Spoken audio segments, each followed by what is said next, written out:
Good morning, stamping friends. Welcome to my YouTube Live. Thank you so much for joining me. If you're new, my name is Lorri Heiling, and I am an independent Stampin' Up! Demonstrator. Well, I am back from vacation from Puerto Vallarta. We had such a wonderful time. It was, in the 80s, and the lows were in the maybe 70s or 60s, but we just had a wonderful time. The only downside to vacation is now it's catch-up time and scramble to get all my things done before the holidays here, but everything's going well.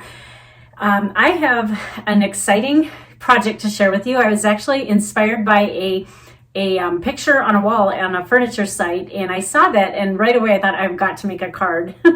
So I'm going to share with you on my blog. So after you see this video, then head over to my blog and you'll see the picture that inspired me, and then see how I created a card out of that.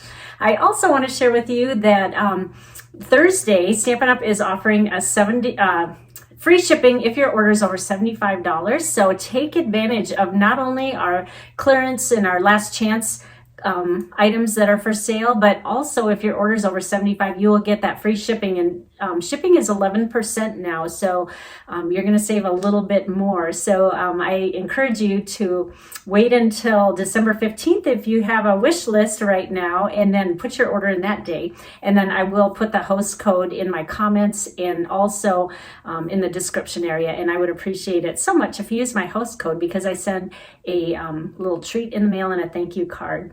All right, let me turn my camera around and let's get started on today's project. Well, stamping friends, today we are going to make a Christmas card, but actually this one could go into the winter season. It's not necessarily just a Christmas card. And I don't know if you're like me at the end of the Christmas season. You know, we've been making Christmas cards. I think for me, it's been since about August or September. So I bought many packs of paper, and now it's time to use up all that paper. So this is one of those cards that's going to be awesome for that. You're going to just grab any pack of paper you have that has Christmas prints on it.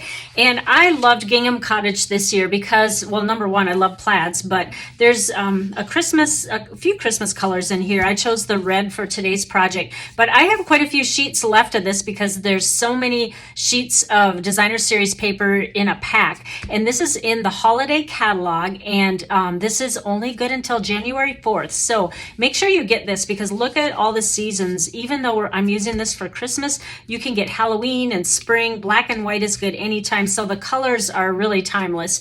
And so, like I said, if you don't have this DSP pack, you're going to want to grab this.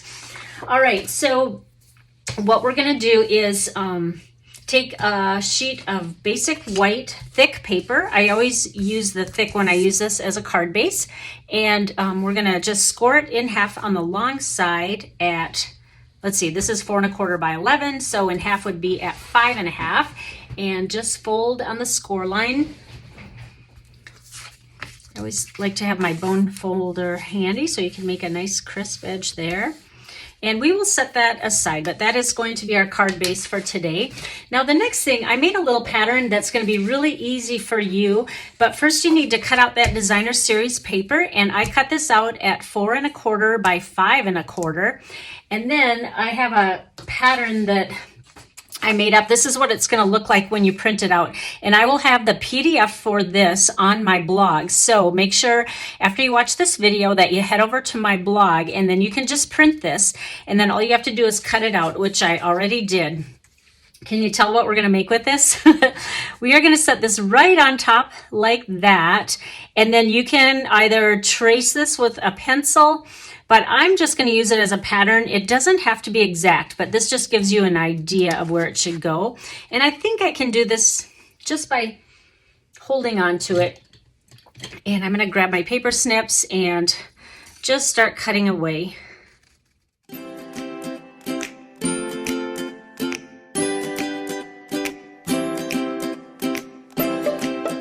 All right, like I said, it does not have to be perfect, but that gives you an idea. And what we're going to do is we are going to place this on here, and this is going to be a scarf. But before we adhere this, I want you to make a little bit of fringe on the bottom of the scarf. So you're just going to cut, I would say maybe like a little bit more than 1/2 inch, and just cut up. Like I said, it doesn't have to be perfect. Just kind of guess there, and then do it the same with the shorter edge of the scarf. And I'm also going to put a link in my blog to show you how I got inspired for this card. Now, you might want to kind of flip some of these out so you can tell that it is fringed here. Maybe use your bone folder too. I don't know that I want to curl them, but just so you can see that they're, you know, different than the rest. All right, now we are going to adhere this, and I'm going to grab my Stampin' Seal Plus because, as you know, this is my favorite adhesive, but besides the multi-purpose liquid glue, but I really have good luck with that one. And just match the top edges and the sides like that. And you'll want to leave these so that you can continue to lift them a little bit. All right, now we want to put a sentiment on here, and I chose a Christmas sentiment, but you could do birthday if you have a winter birthday or whatever you'd like. But I love Christmas to Remember. This actually came out last year, and I think this is the one I grabbed for the most, even with the new stamp sets and catalogs, just because I like the variety of this. So when I'm making my Christmas cards at this time of year, I usually have this set in front of me, and I rotate between these. So we're going to do the friendship one, and this is actually real red. So I'm going to grab my real red ink, and we'll just make this very matchy and coordinating. I hope I re-inked this. I can't remember the last time I used this.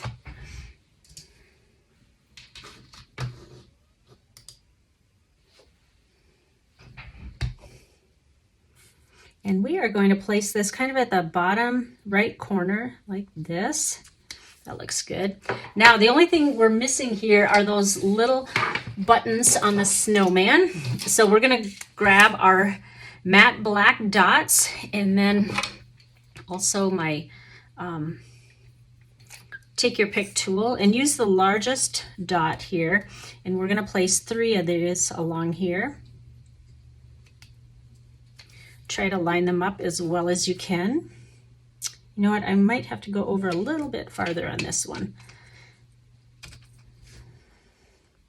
Just kind of eyeball it. And then, whoops, one more down here. There we go. Whoops, got away from me there. There, now that's really all there is to this card. Isn't that cute? Simple, cute, and a great way to use up all that DSP that you have left over. And then you can just put a cute little sentiment, or if you do a photo on the, you could add that on the inside, and then just add whatever sentiment you'd like. I think I'll do Merry Christmas just so we can finish this off. And we will do that in real red as well.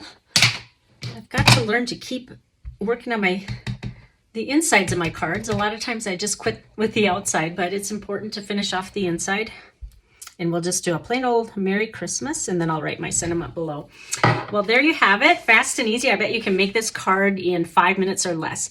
Thank you so much for joining me. If you see any products that you like that maybe I showed you, or maybe on your wish list, please use the host code when you're ordering. And if your order is over $50, you will receive a gift in the mail from me and a thank you card as my way of saying thank you so much for your business.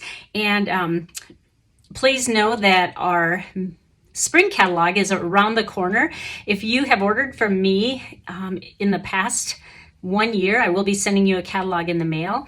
You should be getting that shortly. I've already ordered them.